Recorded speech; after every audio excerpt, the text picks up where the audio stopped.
Welcome to the Modus Edge, where we celebrate business, primarily youth sports facility management, leadership, and motivation. Co-hosted by Stacy Rowe, Cole Stott, Kevin Brubaker, and Casey Jones. We are here to fill your cup with knowledge, laughter, affirmations, and comfort knowing that you're not alone. You can and will succeed with the Modus Edge. Hello and welcome back to another episode of The Modus Edge. We're so excited to be here today. It is myself and we have Casey and Kevin and our amazing gym owner guests today. We have Brinti Walker and Jenni Brown from Ground Zero Athletics. Ooh, welcome. Good morning. Good morning. Awesome. So we're super pumped to have you guys here today. Tell us a little bit about your gym. I know you're getting ready to start your third season, and we're excited to hear how that's been. Give us all the deets. You want to start? You want me to start? You can start. Okay. So Jenni started out helping and then running a school cheer program here in Ohio. She reached out to me and said, "Hey, I need your girls. They need to come cheer for me." So my girls went and cheered for her. And then she's like, "Hey, would you like to help us out since you're here anyways?" And I was like, "Sure, why not?"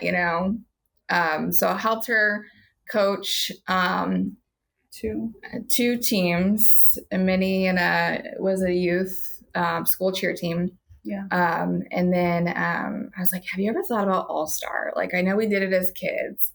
Have you ever thought about doing an All-Star program team?" And she's like, "Actually, yes, I have a logo. I have a name. I have a business registered. I just don't know how to bring this into fruition."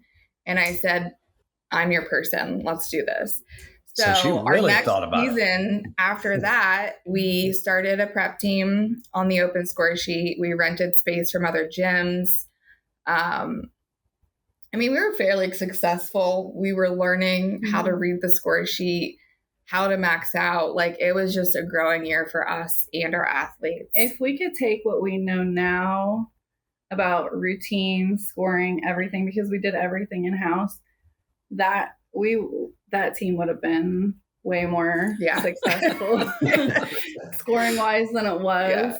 But they won they were finals. School cheerleaders that we turned into all-star cheerleaders because we already had the school cheerleaders. Mm-hmm. We said, okay, this group of kids we could use, and then the ones that still need more development we kept as a school comp team. So essentially they did not know, most of them. There were a few that knew what they were doing, but most of them were learning with us. Yeah. And then we had a fairly good amount come back the next season. So while we were starting our first season, we found a space for a gym, opened that near the end of our first season, and then just hit the ground running. Okay, so you said mini and youth school teams. So explain that to me.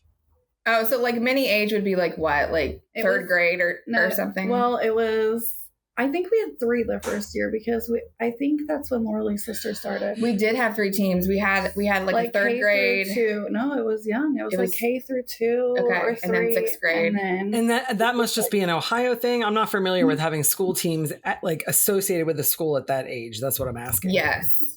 It's not just Ohio, but it's very prevalent here. They do the youth typically their feeder team programs to the middle school and high schoolers. Oh, wow. So a lot of schools around us are building up their youth programs. So instead of just having like the sideline cheerleaders, they'll have like comp cheerleaders too. And some only have like 1 grade or 2 grades that'll go. But a lot of schools around us have K through 6 that compete on either one team or multiple teams. Interesting. I know. Wow. I'm not familiar with that. That is pretty interesting. Mm-hmm. Yeah. Is it like, so do you guys, do they go to competitions where there's all-star teams or where there's rec teams, or like where do those elementary kids compete? They're mainly just school based. Yeah, it's mainly just school. Like they'll do like the UCA score sheet. You can take a school team to a comp that is an all-star competition, because we would go to one at Great Wolf Lodge just because that was like an experience.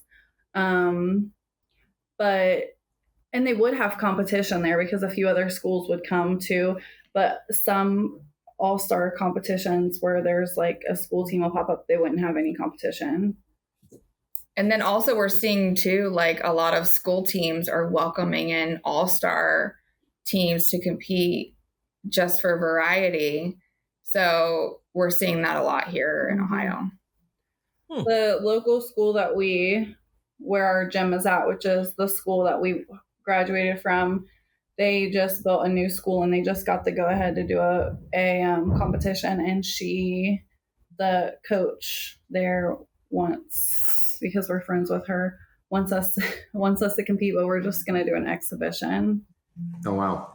So in our area, I mean, we have basically rec football, and then we have rec cheerleading that cheers for the football, and then the rec teams compete. So I imagine that's somewhat similar. Y'all are just kind of doing it through the school systems, right?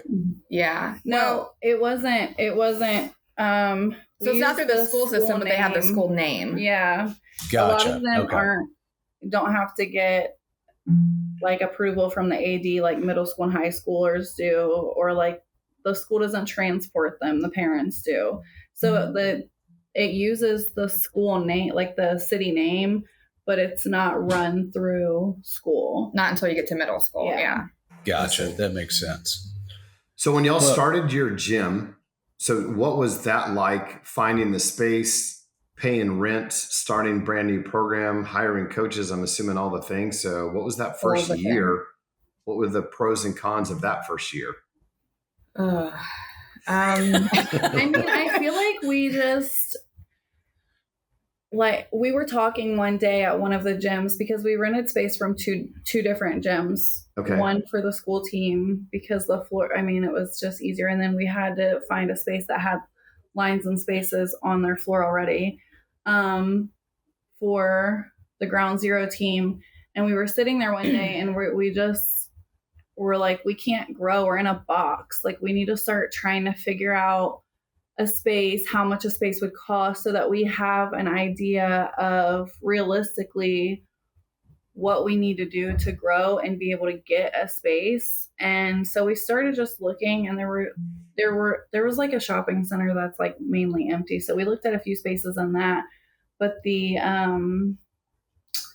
spaces that we want just weren't working out. They like poles and stuff in them. And she sent me another space, which is the one we're in, which is by her house.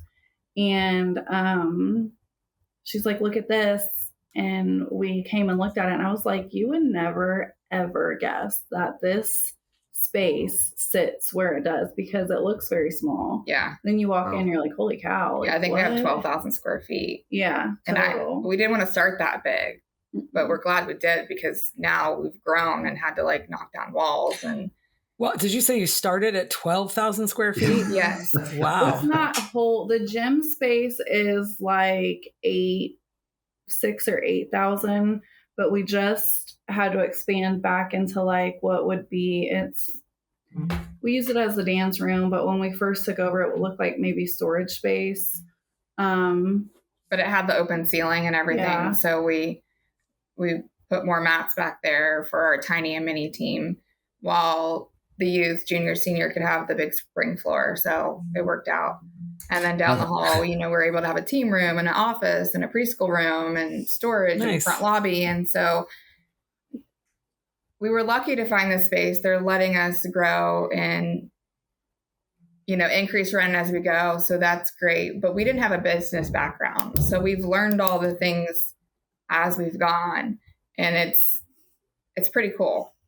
So what would be like one or... Oh, go ahead. Go ahead, Jenni. I was just going to say, luckily, my real estate background, we were able to get a good lease. Yeah. We were able to negotiate some really good things to help us get...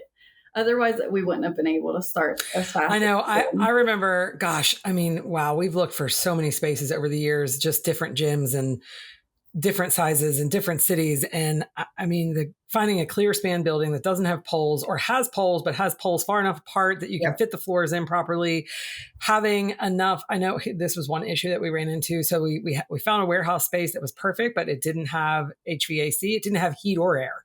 So you can't, I mean, you could get away without air, but you can't get away without heat. So we're like, okay, well, we have to put in the HVAC. Actually, you can, but well, that's true. I went a year and a half with no heat. We had Grove heaters. I would go pick up cans of gas, not gas. Well, it's not advised. And here's the thing, Casey, it's a good thing. It's a good thing that we didn't do it, because come to find out, the building didn't have enough electrical, whatever you want to call it, to house the HVAC.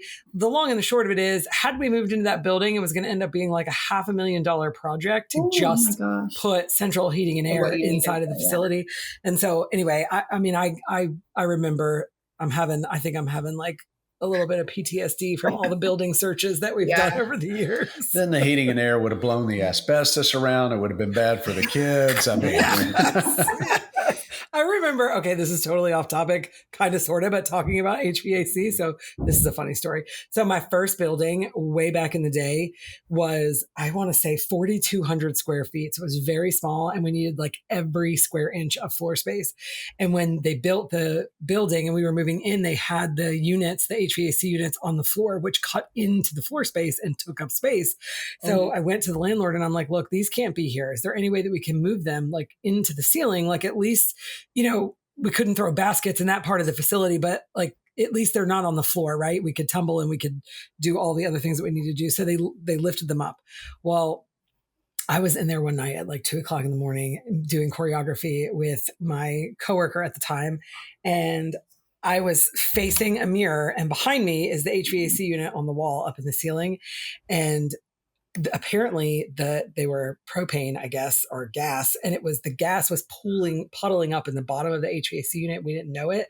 And it kicked on, and like a flame shot out like 10 feet behind my head. I'm like doing choreography, and all of a sudden like a fire just comes shooting across. And I'm like, oh my God, what is that? Could you imagine if they were on the floor?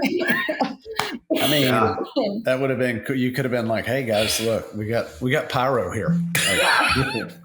Yeah, that's a good effect. Well, so I have a story from HVAC. I remember when I first started Charlotte All-Stars, this is like 90, 91, and having to upgrade heat or air conditioning. I guess it was heat. We didn't have air in the early days. And I remember writing a check for $17,000, and I'd never written a check for more than a couple $100 before. And I didn't even know how to write it out.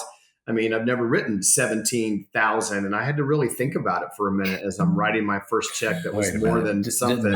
And I remember giving it to the guy, and he's looking at me like, "Is this check good?" I was like, "Sure." It's like, but I can remember being 22 years old writing a check for something more than I had ever in my entire life. Like, I'm not even sure I filled it out properly. So, yes. So I was curious, Brinti and Jenni. I mean, you talked about those early years, which was just 2 years ago. Goodness gracious. So what was your biggest take or thing? If you could change one thing or two things going, okay, we should have never done that. Or what advice would you have to new gym owners that are branching out and starting their world in a new space? I can't say that on a recorded line. I will say it very general though, is culture. Yes. Don't allow coaches and athletes in your building who you already see early signs of bringing that down, because we had an issue year one last year, year two technically. And it was a big shift and it was uncomfortable. And luckily they parted ways and it just ended on a positive note. But I feel so much more positive about the season because we have the right coaches in place. Awesome. We have the right athletes. We have the right parents. And so far, there hasn't been one complaint. We're giving them exercise routines to do outside of the gym, and they have to send in videos, and not one complaint about it from one athlete, one parent, one coach. It's been amazing so far. Well, culture is go ahead, Casey. Yeah, it's just such a tricky thing. And it's one of those, honestly, it's something, gosh, I don't even think I paid attention to the word the first 10 years of being in business. We probably because you can't spell it. Well, that too, but I don't know. It was just something we almost like we lucked into it. So early in business, we did not it wasn't something we talked about. It just wasn't part of our business plan. But this culture sort of developed. And like I said, I think a lot of it was just luck, God's grace, whatever, but it's so important. And that is the thing that I quickly learned from others, not from myself, but our director, Roger, he was very quick at identifying parents that didn't fit in our program, and making that okay. And like, hey, if we're not the program for you, then don't be here, and I was worried about that. We were new, we were a young business, and every person counted. They still do. But, that was a tough decision to make early on of getting rid of some parents. But when we did that, what we found out is when we got rid of people that didn't fit within our culture that we didn't even know we had, then that created even more growth, because then we were starting to attract the correct people. So I know you mentioned that, the correct coaches, the correct athletes. And I'll be honest, I don't think we would have thought about it if it wasn't for you guys and your business expo that we went to. I'm like, I wouldn't even have thought to make this a priority, honestly. And we came back from that last year, so our eyes were changed. Our mindset was changed. Yeah, we thought about it as far as the athletes went. We want the athletes to have a positive atmosphere, a positive culture and everything in here. And it was kind of more athlete based and centered. And I guess probably the mentality was as long as the athletes feel safe and loved and respected inside of the gym and they're respecting themselves, then, if the parents don't like us, or whatever, it's whatever, or if they're, you can get past a lot of things as long as you feel like the athletes, whatever. But now we're no, we need good parents in our corner that are cheering for us inside and outside of here as loud as they can. And we have some amazing, I have had the worst days, and I've come in here on certain practice days with certain groups of parents, and I'll walk in the door and they will literally cheer when I walk in the door. There she is. And I'm okay, because I'm kind of introverted. I'll be okay, guys. Now I feel awesome. Weird. But it's just, I think it's really good to have parents that believe in you as a person and see you as a person and see what you're trying to do for their kids, and not just having the athletes see what you're trying to do for them, if that makes sense. No, totally. It's important on both fronts, parents and coaches. And I know I was a little bit slower to come around on the coaches as far as the culture. And I remember this distinctly early on. We had a coach, and he was actually a friend of mine, and he was a really good coach from getting results, but he was doing things vastly different than the way that everybody else was in the program. And, I had other coaches that were just like, oh my gosh, you're going to let this happen? And I did for a long time, because there was fear. I was making decisions based off fear of, hey, if we get rid of this coach, what's going to happen? Is he going to leave with two of his teams? Because he seemingly had a strong following. And anyway, just due to circumstances, things built up, and it became time for us to part ways. And we're actually still friends today. I've had this conversation in front of him, but we parted ways, and lo and behold, we had growth. Because what we didn't realize is that there were a certain amount of people that were not coming into our program, not coming because they didn't want to deal with him, because he was doing things in a different way than our program was. So I my biggest advice on that is anything, you can't, no good decisions are ever made based off fear. Right. Yeah, I think too, it's important to note, it's not a right or wrong thing. It's not a correct or incorrect. Yeah. It's who are you? What do you stand for? What does your program stand for? And you want to collect and gather people, staff, parents, athletes that believe in what you believe in. And that's essentially what you're trying to do. And it's okay. You might have a coach that doesn't believe in that. They want to do something different. That's perfectly fine. You're not a good fit here. Go do what you want to do where it fits and makes sense for you. Where we are, I have a gymnastics facility. So we have gymnastics and cheer in one of our locations. And I have a gymnastics facility that, we could throw a rock and hit it. We're that close together. And both of us are busting at the seams. We have people that want what each one of us is selling. We're friendly with them. We're respectful to them. They have a great business. It's just, they do it differently than we do it. And that's okay. There's nothing wrong with that. And the same thing with cheer. We've got a cheer program that's like 2 miles down the road. They're drastically different. And that's okay. We wish them well. Be successful. Do your thing. But there are customers for both. It's identifying what that culture is and sticking with it. I think that's where a lot of gyms make mistakes. They see, Stingrays is successful. I want to be like Stingrays, but you're not Stingrays. You're Ground Zero Athletics. So what is Ground Zero Athletics? And when you try to be Stingrays is when you actually don't end up with collecting your people because you're trying to be. And I'll add to that, Stacy, one of the things, and so I'm thankful because I have Kendall and she's our GM and does all things, but you can have that culture, but it's really important for all 4 parties to be on that same page. And that goes from ownership and management to your coaches, to your athletes, and to your parents. And so if the parents aren't on board, then you're pushing a rock uphill kind of thing. Or if you don't have your staff on board. So if any of those are not part of the equation and they're not all 4 on the same page, it's very easy to have a weakness in your armor.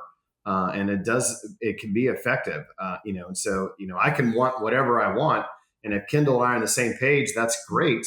But if the staff doesn't believe that, or they're not supporting Kendall or a parent or an athlete on a team, and you guys know what it's like to have a cancer in your gym, that just becomes, so it's really important to get all 4 of those on the same page. And if one of those is a red flag, you got to address it. You got to figure it out. You got to, move on from it. If that's the worst case scenario, the reality is that one tuition or those 2 tuition or however it affects the team or that parent or that kid, sometimes you just got to cut the cancer out and move on. So that's the reality. I think it's important too, to recognize, and I have this conversation with my, all of my people still after 25, 27, I don't know, almost 30 years. You don't just pick your culture and, okay, this is what we're going to be. And this is our culture. And you tell everybody at a parent meeting, at a staff meeting, and then forever and ever and ever, like it is so. Yeah.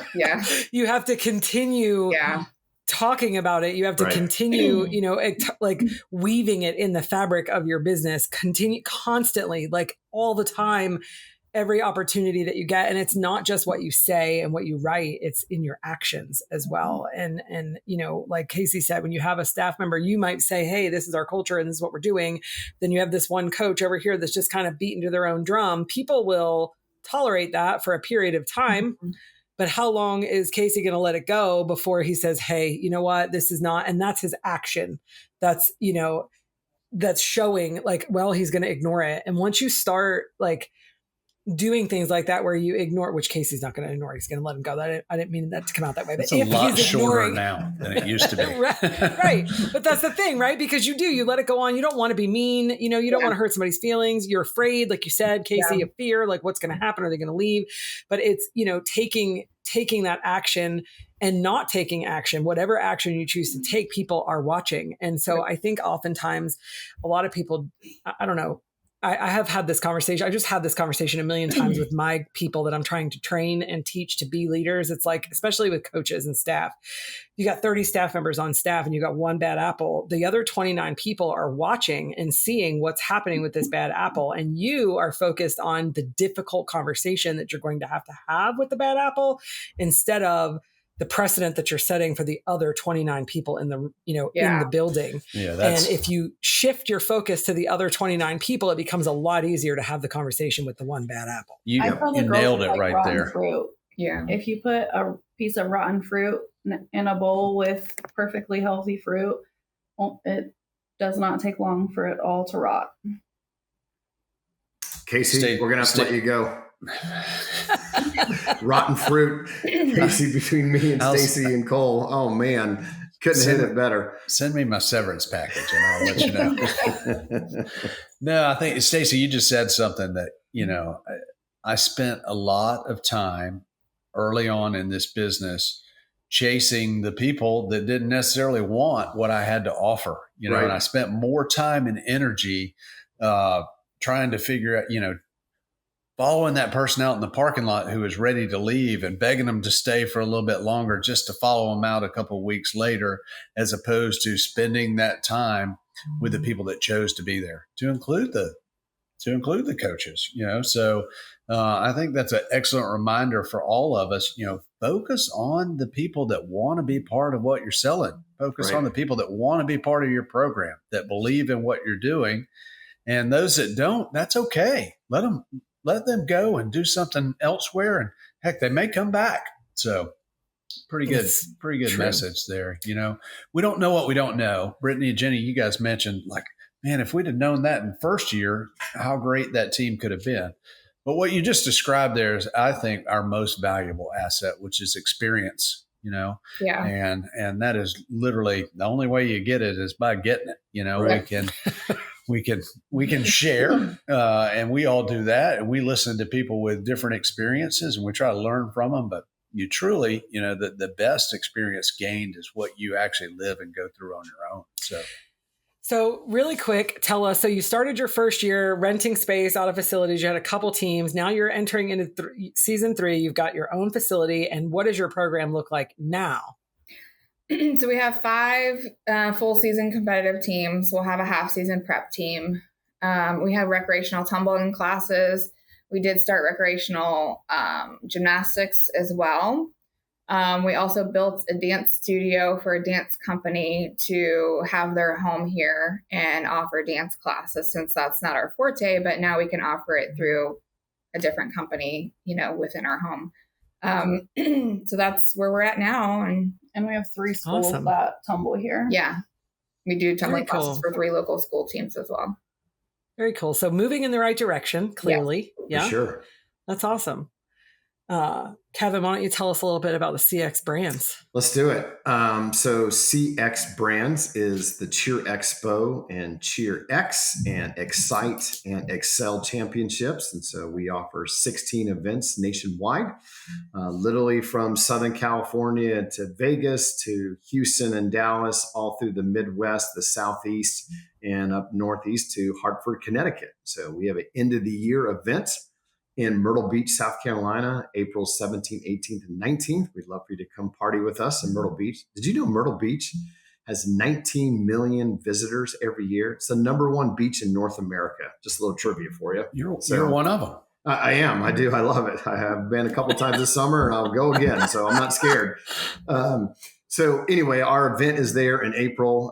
It's the Expo Grand Finale. And so you can check out the Cheer Expo and CX brands at the CX brands with an S.com.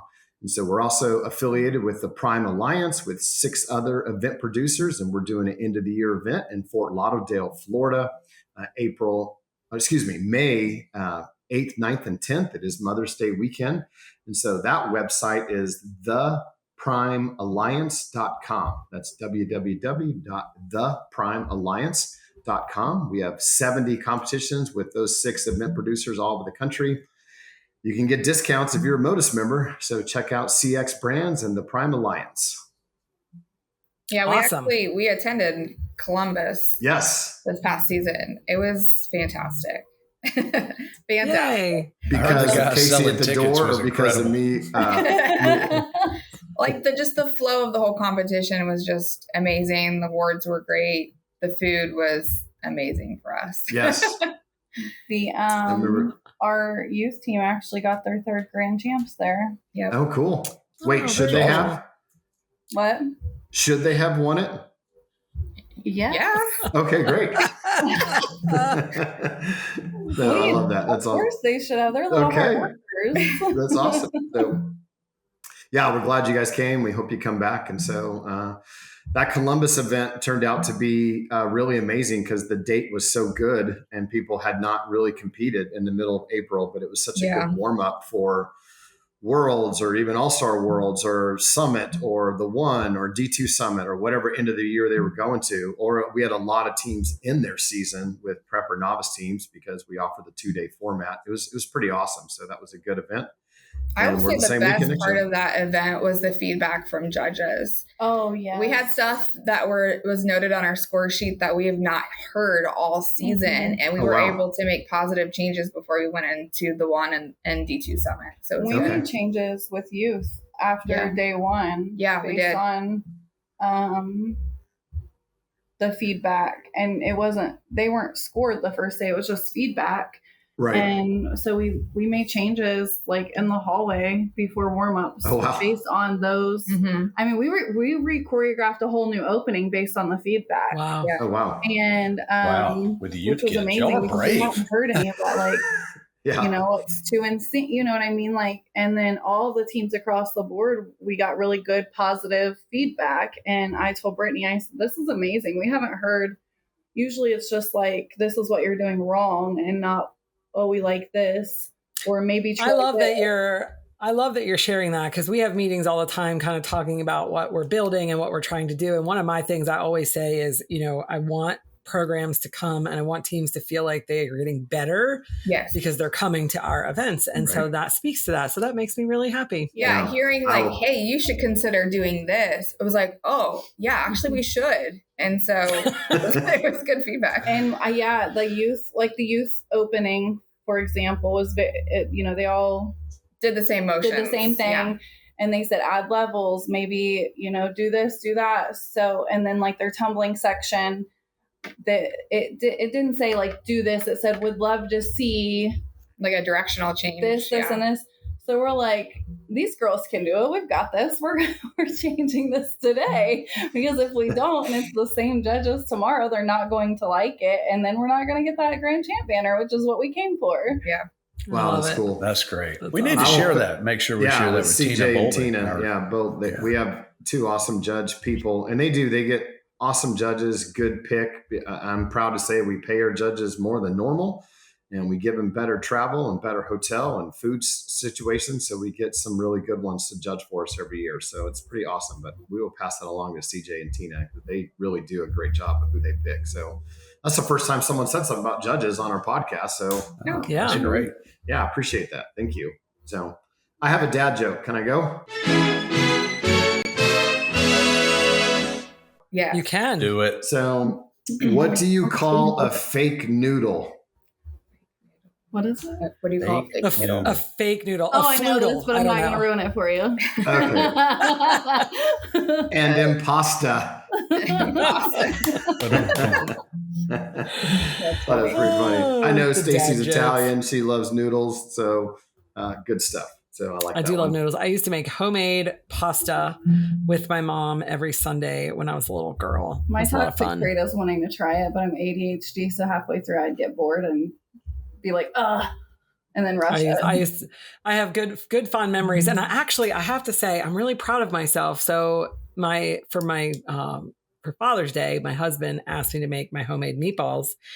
And I know he was bragging about that. You got to bring those to our next meeting, because I know you know what? The next time you guys come, I'll do that. Okay. I'll bring some. Anyway, sorry. Anyway, so I asked him, do you want homemade sauce or do you want, sauce out of the jar? And he was like, oh, just keep it easy, sauce out of the jar. Well, we didn't have enough. So I kind of I used some of the sauce out of the jar, but then I ended up making some homemade, and we had the meatballs, and he's like, the meatballs are great, but honestly, your homemade sauce is so much better. And I was like, all right. Yes. Nice. Yeah, I heated up some ramen noodles for my daughter Ava last night. Does that count? No. I'm sure they We're kind of gluten-free around the Jones household a lot, so I call it flavor-free, so we don't get to flavor-free.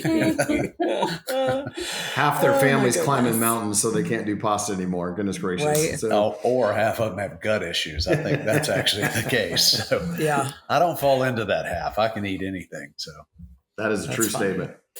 So Brinti and Jenni, I feel like you guys wanted to pick our brains a little bit and ask us some questions. So ask away. Oh gosh, where do I start? Anyway, boss.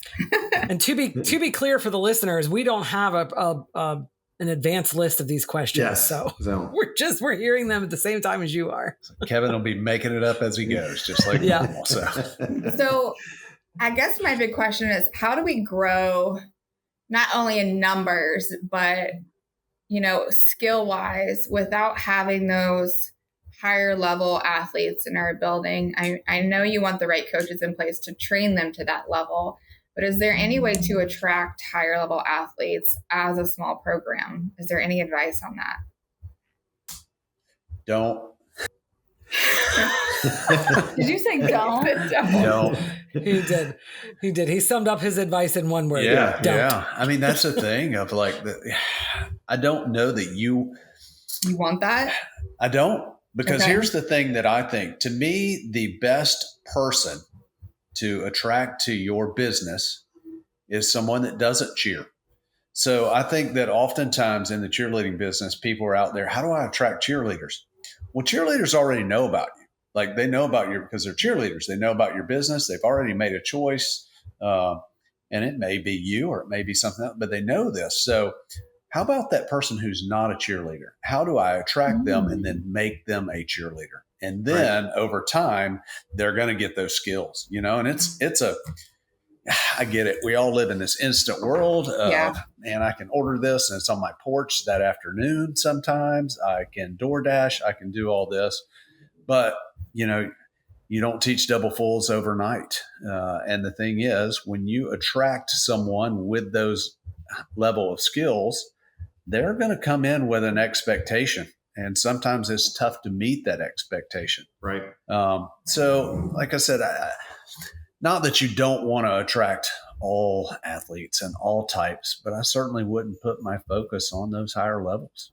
Okay. And I'll add to that too. I think part of that is we talked earlier about culture, and the kids that you are grooming right now, those younger kids, I mean, two of their favorite things in the world are Jenni and Brittany, and the staff that you've accumulated and what that looks like. And so bringing in outside talent that maybe did not grow up and have the same memories in third grade, fifth grade, seventh grade, their culture is different from based on where they grew up, and what their expectation is not the same as someone, the kids that have been in your program for 3 years, or the kids that you've coached at the elementary age that came to your program. I mean, those kids are more loyal to you. I say that there's no loyalty in our sport anymore, but within reason, because of the culture you've built and because of the relationships you have with them. So I'll give an example. We had a gym in Charlotte years ago. They were literally one of the best programs around, and they were amazing at levels 1 through 4. And they beat everybody at levels 1 through 4. They were so good. And as soon as they went to that level 5, because they felt like they needed that, their program winded up dismantling. Within like 3 years, it went away because they were just trying to, rob Peter to pay Paul to be able to make that level 5 or that level 6, happen. And it just wasn't what they were good at. And so unfortunately, I've seen that many times before. If you have this amazing Youth 2 team that you've talked about, and they become an even better Youth 2, and they wind up being a Junior 3, and then maybe they're awesome Junior 4, and then they wind up being a Senior 5, and all those kids stay together all these years, then you'll grow it internally, and it'll be a natural thing because it's your people, it's your parents, it's your coaches that did that. And I think sticking to your guns about what your culture is, it'll come in time if it's destined to be able to make that, if that's what y'all want for Ground Zero. But if not, the headache and making more money and being able to do lower levels is sometimes a benefit and an awesome thing. So, yeah, I was going to say as well, just to kind of tack onto that, like I agree with everything, all of that. And I think that, to Kevin's point, you can build from the bottom, and the kids will advance and change as they go. And so the one thing I would encourage you to do though, is if that's where you decide you want to go, create that plan and share it, let the parents know that like, hey, your child's a Youth 2 right now, but this is our goal. And if everybody stays together and we all work really hard, like we're going to get there. And how awesome will that be? And don't be afraid to share it, and don't be afraid to pivot after every year, evaluate, assess, and like, okay, this is the plan. This is the plan now. We're shifting as we go and as we get better. But I agree, building the kids from the ground up and focusing on your littles, especially, is always a great place to start. Hence the name, building. Yeah, our slogan is building the stream from the ground up. So that ties in good. That's really good advice. I love it. And like you said, it ties into culture. And yeah, I think we're kind of experiencing some of that now because we made this amazing youth 2 team who were prep last year, level 1, and they have the tumbling and I think they can do the stunts, but the technique isn't quite there yet. So now we're like, okay, do we shift down? Do we be this awesome elite level 1 team, or do we have a growing year? We're kind of still deciding on what to do, and they're coming off of a very successful season, which is shocking because most of them were very, very, very green. So coming off of a season where they walked away with jackets and rings, and I mean, they were our most winning team in the building. Mm-hmm. And wow. They were the newest besides the babies, besides the 3 and 4 year olds. So now we're like, okay, do we stack a level 1 and let them be successful, continue on that high of like winning? Well, I think it's all in preparing your parent and your athlete for what your plan is. So if you want to stack the team and make them great, then you're going to explain to them like, hey, we're choosing this because we feel like we're going to be good here, and we're going to build their confidence, and we're going to focus on the lessons learned from this experience, or we're going to jump to this area and it's going to be a lot harder and it's going to be a lot more challenging, and we may not be as successful, but we're using this as an opportunity to expose these kids to these new skills and push them a little harder. And then next year, the plan is to kind of pull back a little bit after we've had that growth and level out. And again, what is that future plan, and discussing that with your parents and sharing it. And then the hard part is making sure that you're delivering on whatever it is that you say, of course. But so one of our coaches in the gym, I was going to say the same thing that Stacy did, constant communication with the parents. And one of our coaches in the gym does this with his team, and he stole it from a college football coach. But once a month, he has a Zoom meeting with the parents, and he gets them on there, and he very specifically goes over where the team is, down to the players, on the team of, hey, we need X amount of these skills. Currently, we have this. These 4 kids are working on them. These kids have them. These kids haven't mastered. Just keeping the parents informed monthly of where the team is, and not always sharing all the good things, but also sharing some of the challenges of the team as well. But I think that communication is key. And Stacy said it because either one of those choices is fine. And I'd have probably given you a different answer 10 years ago where I thought the choice should be, right. It's constantly changing. But if the parents are bought in, and you can keep them bought in for the season and seasons to come, that's the most important piece. It doesn't matter what choice you make, provided that the parents stand behind your choices. And I think you do that through communication. Constant communication, where we're at, what the struggles are, what we're strong at, because they are a strong level 1 team as a whole.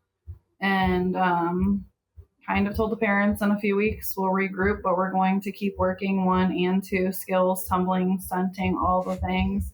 And then we will come together and we will make a decision together based on what everybody thinks is best. Do we want to push them? Do we want to see them continue to potentially win, or do we want to have a growth year? Right. And nobody has said anything like negative. That would be something that I would think about, and just, I know you didn't ask me this question. I'm going to give you some unsolicited advice here, but I have never been big on, hey, we're going to go to the parents and see what they think, and we're going to take a vote, because that vote is almost always 50-50. Like there is not going to be like one group's going to think that you should go down a level and let's go and try to dominate that. The other group's going to think, heck no, I want to push my kid to come up so that they can progress up. I think that's where you guys as leaders of your gym, you step in and you make that decision, and then you go tell the parents why.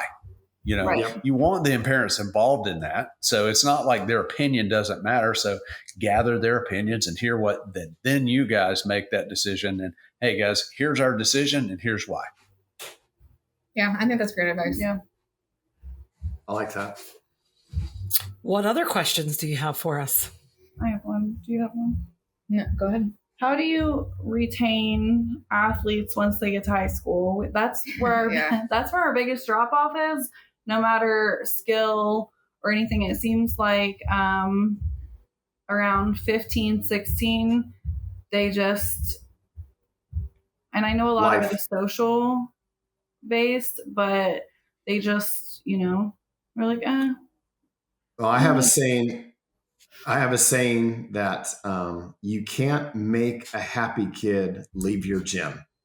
If they're happy with things that are going on, you can't make them leave because they love what you're doing and what that looks like. And so if the carrot being dangled outside when they turn 15 and 16 is driver's license and school cheer and social and boys and all the things that go with it. I mean, if that is more appealing than what you're doing in your gym, then, that's something you have to look at. And so it is every gym in the country goes through what you're thinking and doing, high school, every sport. Yeah. Every sport. You're right. Good call, Casey. So that is part of that as well. It's like, but there are some things that you can do from an incentive base as far as your culture, your team bonding, your extra things you're doing with your junior teams to be able to carry that, to try to make it better, to be able to make it where I know for sure we coach differently our senior all-star teams than we did 5-10 years ago, because the world is different than it was 5 and 10 years ago. And so we have more exceptions than we used to. We try to be able to make the practices and even competitions and different things around, athletes. And we try not to make them miss, senior prom or whatever that is in the spring or something in the fall. If the biggest concert if Taylor Swift's coming to Charlotte and she's going to do a concert on Thursday, Friday, and we have practice on Thursday, well, guess what? We're not going to that week because she's in town, so we just try to have maybe some exceptions that we didn't used to have within reason. It's all about the communication piece. I think we're pretty good at, but you can't make a happy kid leave your gym. And what are you doing to try to keep those kids at that age and talking to them in middle school, talking to the parents? What can you do to be able to make that culture and that team exciting to be able to do both? School cheer. We used to do two different things. I'm not necessarily saying that the kids stayed for these reasons in particular, but just some ideas to keep your older kids engaged and involved. So, we had at our award ceremony, we would acknowledge the number of years that kids participated in the program. So if they were, they would get their first year, everybody got something for being a new athlete. And then we would do like a 3-year award. I think we did 6, 9, 12. And then after 12, we recognized them every year, 12, 13, 14, 15, 16. And so a lot of kids, they wanted to get that, award or whatever. They wanted to stick around. We also would do for our graduating seniors at our awards. We ended up shifting it to our our showcase that we did at the end of the year because the program got to the point where it was just hard to find space to do like an award ceremony per se.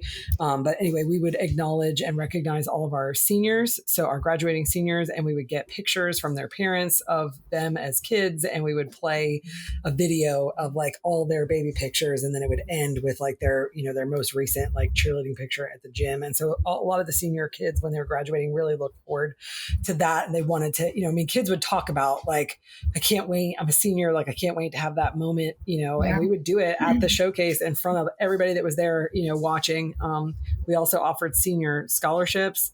And then I used to talk, with a lot of the kids when they got to high school, like what did they want to do for college and where do they want to go? And how could I help facilitate that or help them with those avenues, and just got to know a lot of the college coaches in the area and the different, I think kids go to outlying colleges, but for the most part, the kids in your area generally probably go to 5 or 6 of the same schools for the most part, so get to know those coaches, become friendly with them and be a pipeline, and the kids, I feel like appreciate that. And I'll say like my son plays soccer and he just started a new team. He's a junior in high school.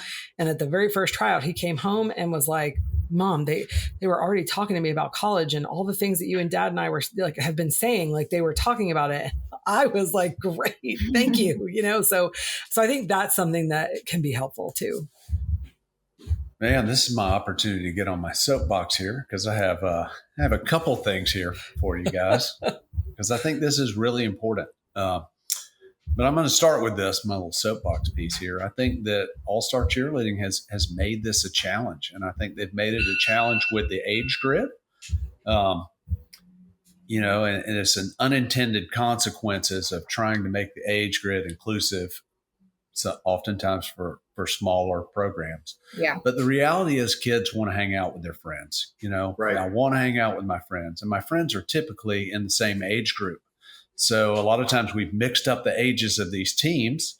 So then, hey, we're going to have this social thing. We're going to have a pool party, but we've got the 17-year-old on the senior team with I apologize, I don't even know the age grids, but they're on the team with the 10-year-old.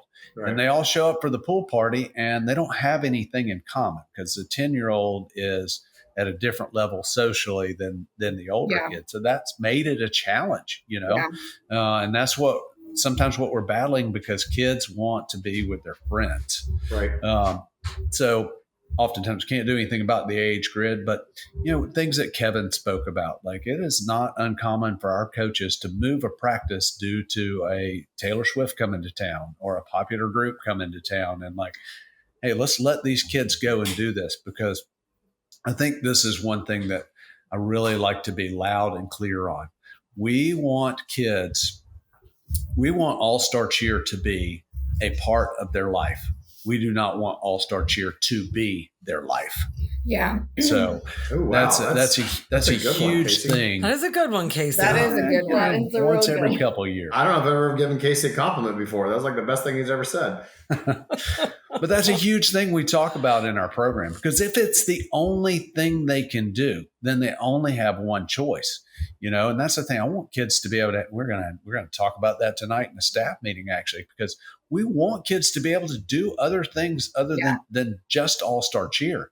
And I think sometimes we get so locked into the competitive aspect that, you got to make a choice. You got to do this. And then you have kids missing their prom, missing their grandparents' 50th wedding anniversary, all these different things of like, once again, sometimes you have to miss. Like if prom is on the competition weekend and we're out of town, then I don't know what we can do. Right. But if prom is on a weekend and we're in town and it's a couple weeks before competition, then we need to move that practice and try to accommodate kids, Right. So we want them to have a life that encompasses more than just All-Star Cheer. Yeah, I think that's good advice too. Okay, I think we have time for one more question if you guys have one. Do you have one? Oh, I don't know. I thought you had like 3. Well, it kind of all bunched it into one there. We talked about it already. Well, I have 2 little pieces of advice. Yeah, I guess what advice would you give us as a new gym? So I think that as a new gym, especially in a smaller town, because you're in a smaller town, right? You're not in a big city. Medium is good. I think that one of the things that gets missed sometimes in All-Star is we're focused on the competition, and in our little All-Star community, there are celebrity programs, if you will, and we want to be that. But I always try to encourage gym owners to be the celebrity in their community first. Like get involved in your community. How can you be involved in your community? How can you entrench yourself in your community? Get the kids involved in the community, by doing different, we used to adopt families at Christmas time, and the local, oh my God, I can't think of the name, but she would come to the gym every year. Like, how many families are you guys able to do this year? And it became a tradition. And then we would go to the soup kitchens, and we would do that with our senior kids. And I was involved in the Chamber of Commerce, and we did the local parade and, all the things. And, there wasn't a person in our community that didn't know who we were. Right. And so start there and put a lot of time and effort into that, and build and be a staple in your community. And I think a lot of gyms miss that. That was number 1. And then number 2 is take advantage of every opportunity that you can. Every opportunity is not necessarily the perfect thing. And maybe I'm not saying you have to take advantage of every opportunity, but give yourself the opportunity to take advantage of them. And what I mean by that is like paying attention. We get so many like our emails and our phone, we get so much communication, right? We're inundated with social media and emails and text messages and all the things. But trying the best that you can to pay attention to a lot of that and see like, hey, is this email something that maybe would benefit my facility? Like coming on the podcast, not to give a plug because this is not really for that. It's just true. Yeah. Like joining Modus, not only joining Modus, but then actively looking at all of the things that we provide, attending the conference, utilizing the services. Like a lot of people, they don't even do that, or they sign up for something and they don't even bother to show up. So they're not taking advantage of all those opportunities and never stop doing that. I mean, Casey and Kevin, I think, has been in the gym business the longest of the three of us. And then I think Casey and I are about the same time frame, but we still take advantage of opportunities even to this day. Like, well, I don't know, let me look at this and see, does this make sense for my, business or whatever the case may be. And I think those two things are often missed. You're so focused on coaching and score sheets, and those things are important. They are, but if you want to have a successful business, you got to do the other two things as well. Yeah, for sure. For sure. I agree. And I will say Kevin has helped us through a lot. He helped us through a really difficult situation earlier in the season. And now it's kind of a joke, but kind of not. But Brittany will ask me a question about something and I'll be like, I don't know, text Kevin. And then she'll just look at me like, really? And I'm like, well, she's right. Yeah. Maybe. Like, we can't figure it out. Maybe, yeah. Well, there's a lot of things that I talk about, and it's based on the mistakes I've made over the years. And so we're going into season 36 at Charlotte All-Stars, and we've done a lot of things wrong. We've done some good things. And we've said this, y'all have heard this on podcasts before. I'm better at Charlotte All-Stars because I'm friends with Cole and Stacy and Casey. And Stingrays is better because he's friends with us, and Premier's better because they're friends with us. And so, we were friends long before we started Modus. And so it's literally talking about things that we've learned and mistakes that we've made over the years. And so we love being able to talk shop and talk with gyms. And I know Cole and Stacy and Casey are instrumental in helping me and us and talking to people all the time. We're just trying to make our community better. And you don't have all-stars without gym owners. That's the bottom line. And so it's a hugely important part of what we do. Yeah.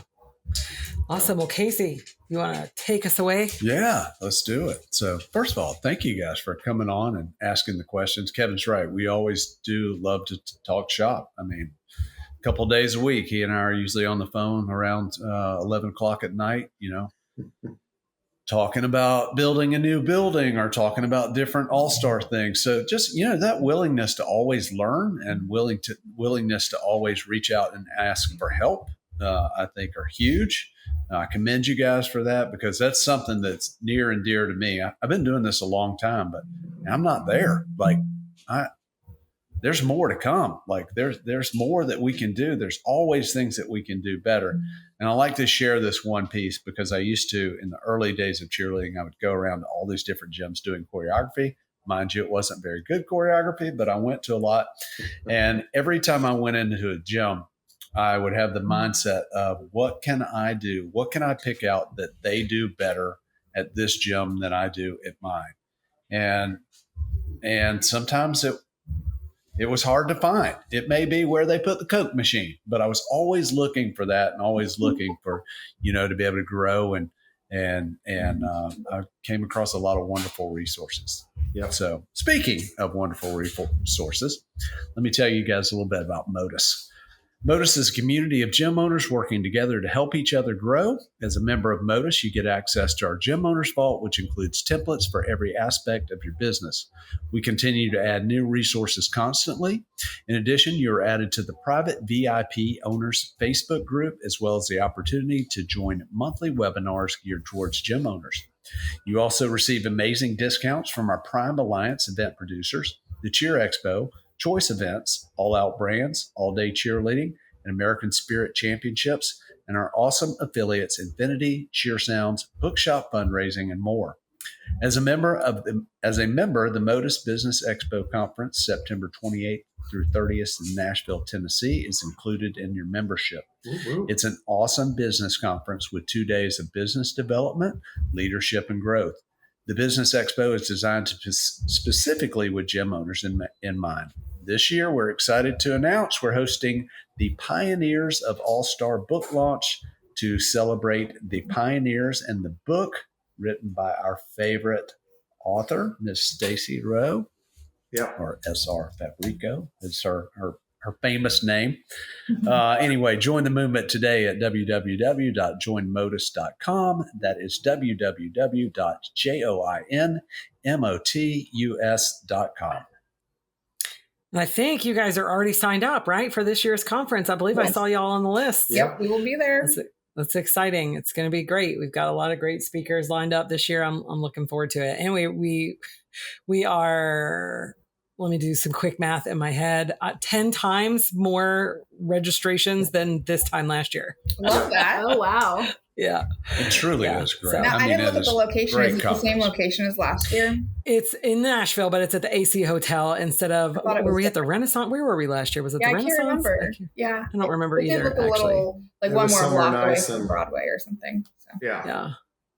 Yeah. But we're at the AC this year. So, so exciting stuff. Glad that you guys will be there, and glad that y'all joined. I know. Same. It's going to be awesome. Okay. So as you know, we always do an inspirational quote on the podcast. Typically they're usually from Simon Sinek because I'm obsessed with him. I love all things Simon. So today's quote is, when we focus on the competition, we become reactive. When we focus on improving ourselves, we become innovative.